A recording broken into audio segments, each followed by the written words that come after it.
Звенит, заливается школьный звонок. Вас ждет интересный, серьезный урок. Чудесным пусть будет у вас настроение.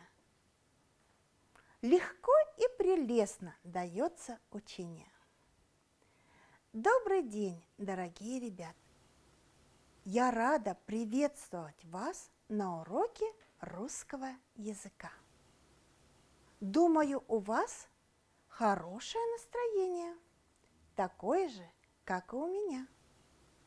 У вас все готово к уроку? Тогда давайте улыбнемся друг другу и приступим к занятиям с хорошим настроением.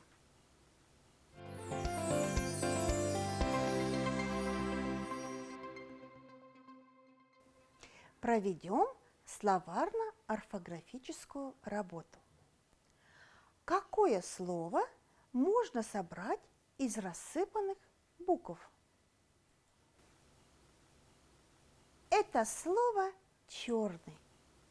Запишите его, подчеркните орфограмму, отметьте слог, ударение. Напишите однокоренные слова. Черный, черненький, черноватый, чернота, чернеть. Черный супрематический квадрат – работа Казимира Малевича, созданная в 1915 году. Это одна из самых обсуждаемых и самых известных картин в мировом искусстве. Что означает слово «однокоренной»? Это слово связано со словом «корень». Слово «корень» многозначное. Корнем называется подземная часть растения. Корень – это внутренняя, находящаяся в теле часть зуба, волоса, ногтя. Корень – это часть слова. Оказывается, у слов есть самая важная, самая главная, самая значимая часть – это корень. Ученые подсчитали, что в русском языке более 4500 корней. Найти корень слова – это значит найти его внутренний смысл. То же, что и зажечь внутри фонаря огонек. Тема нашего сегодняшнего урока – корень слова.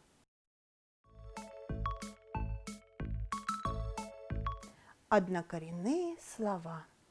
Написание корня в однокоренных словах. Мы с вами дадим определение понятию родственные однокоренные слова. Рассмотрите рисунок. Семья объединяет близких по родству людей, родственников. Это мама и папа, бабушки и дедушки, братишки и сестренки, тети и дяди, опашки и аташки и джешки. Оказывается, не только у людей, но и у слов тоже есть родственные связи. В русском языке эти слова получили название родственные слова. Вспомним, что означает это название. Как растут слова? Прислушайтесь к звучанию слов, выделенных красным цветом.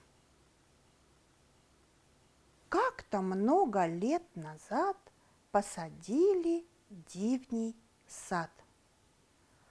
Не был сад фруктовым, был он только словом.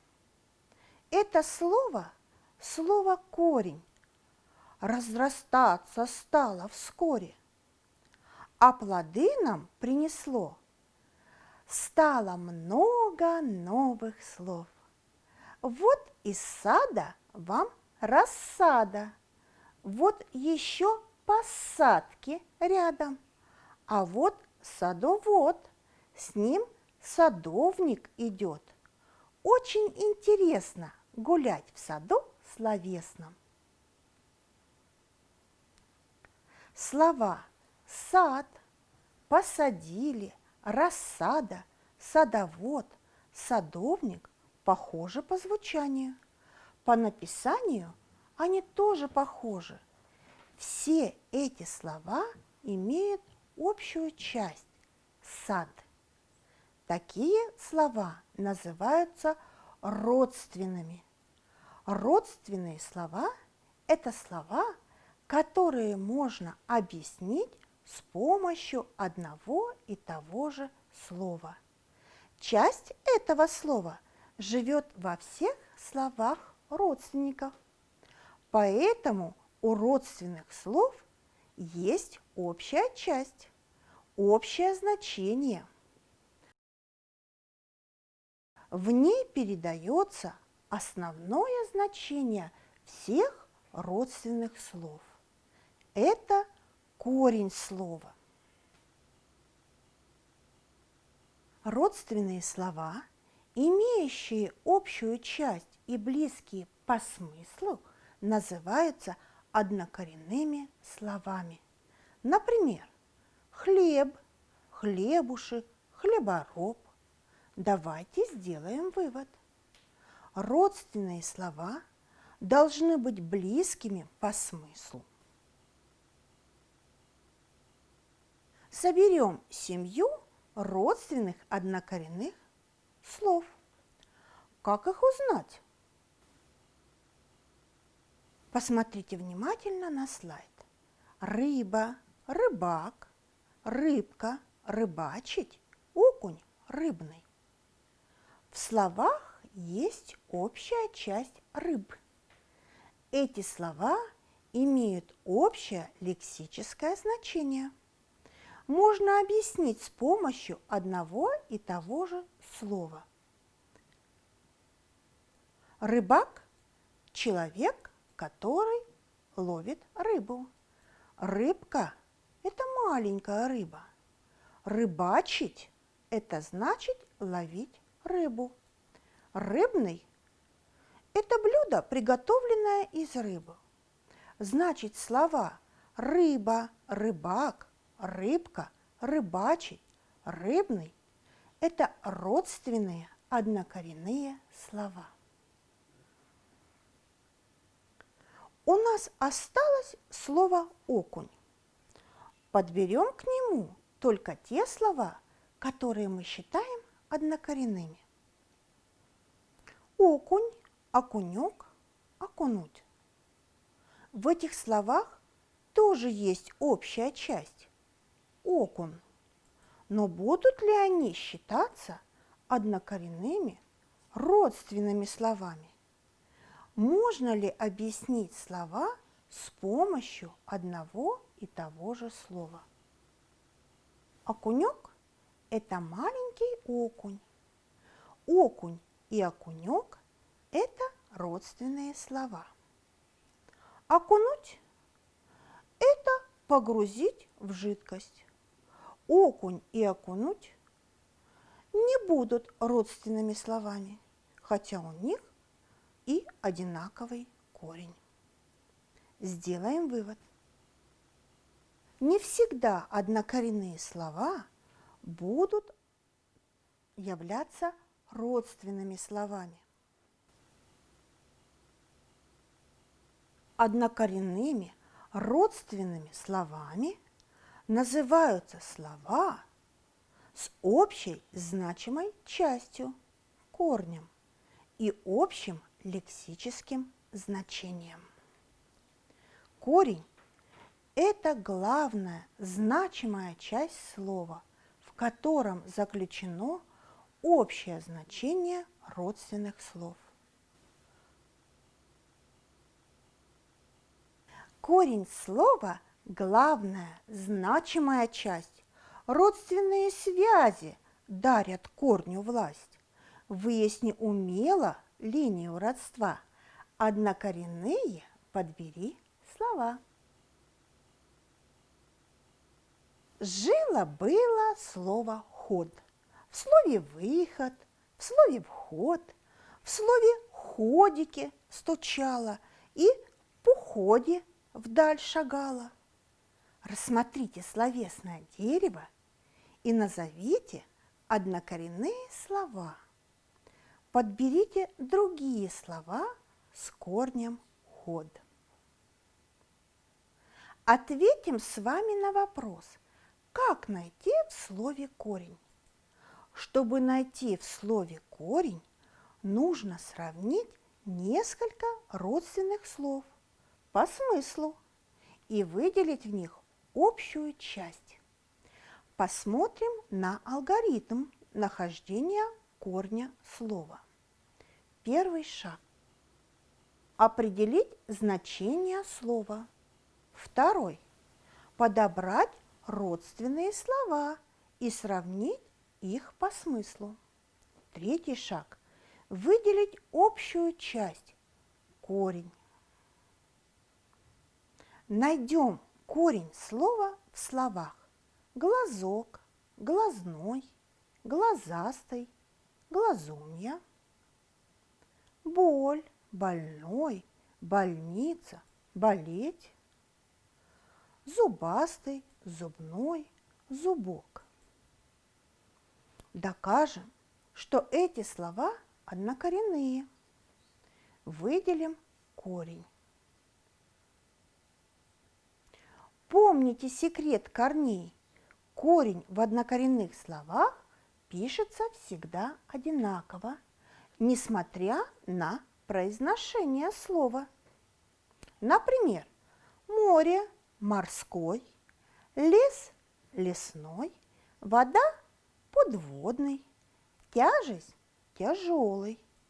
Подберите к этим словам другие однокоренные слова. Запишите их в тетрадке. Понаблюдаем за корнем слова в словах. Снег – снежок, пух – пушок, медведь – медвежонок, река – речка, заяц – зайчонок. Мы наблюдаем закон языка. В корне однокоренных слов одни согласные звуки могут заменяться другими. Такая замена называется чередованием согласных в корне слова. В корне слова могут чередоваться такие согласные: г, ж, х, ша, д, ж, к, ча, с, ча. Обратите внимание, корень считается одним и тем же, а слова родственными, если буквы г, ж, х, ш, д, ж, к, ч заменяют друг друга. Чередоваться могут и другие согласные. Например, с, ша, коса, кошу, з, ж, возить, вожу. Запишите пары слов с чередующимися согласными. Игра третий лишний. В каждой цепочке слов найдите лишнее слово. Проверьте. Молодцы! Вы правильно справились с этим заданием. Понаблюдайте за словами книга, книги, книгу, книгой, яблоко, яблоки, яблоку, яблоком. Обратите внимание, если В слове меняется окончание, образуются новые формы того же слова, а не родственные слова. Лексическое значение слова остается прежним. Запомните, корень – это неизменяемая, значимая, общая часть всех родственных слов. Окончание – это изменяемая часть слова, которая служит для связи слов в предложении. Умейте различать однокоренные слова и формы одного и того же слова. Сосна, сосны, сосной – это форма одного и того же слова. Сосна, сосняк, сосновый – это однокоренные слова. Комната, комнаты, комнатой – это, продолжите, формы одного и того же слова. Комната, комнатка, комнатный – это однокоренные слова. Найдите в тексте однокоренные слова. Запишите их в тетрадь. Проверьте себя. Заяц хвоста. Очень забавно хвастал заяц. Хихикнули зайчата, прикрыв мордочки лапками. Засмеялись старушки-зайчихи. Улыбнулись взрослые старые зайцы. Всем было весело. Зайцы стали прыгать, скакать, бегать по полянке. Все забыли про зайца хвосту. Давайте проверим. Однокоренные слова: заяц, зайчата, зайчихи, хвоста, хвастал. Посмотрите, сколько новых слов образовали. Что вы заметили в этих словах? Как пишется корень? Молодцы! На уроке вы узнали, что общая часть всех родственных слов называется корнем. Корни в родственных словах пишутся одинаково. Однокоренными родственными словами называются слова, которые имеют общую значимую часть и общее лексическое значение. Чтобы найти в слове корень, надо подобрать родственные слова и выделить в них общую часть. А сейчас закончите фразу, проверьте себя. Корень – это часть слова. Корень в слове выделяется с помощью подбора. Корень в однокоренных словах пишется. В корнях слов может происходить согласных букв. Проверьте себя, подведите итог. Сегодня на уроке я узнал, что теперь я умею определять, я знаю, что в русском языке мне это пригодится для... Оцените свою работу. Нарисуйте на полях тот смайлик, который соответствует вашему настроению, который поможет вам оценить полученные знания, оценить вашу работу.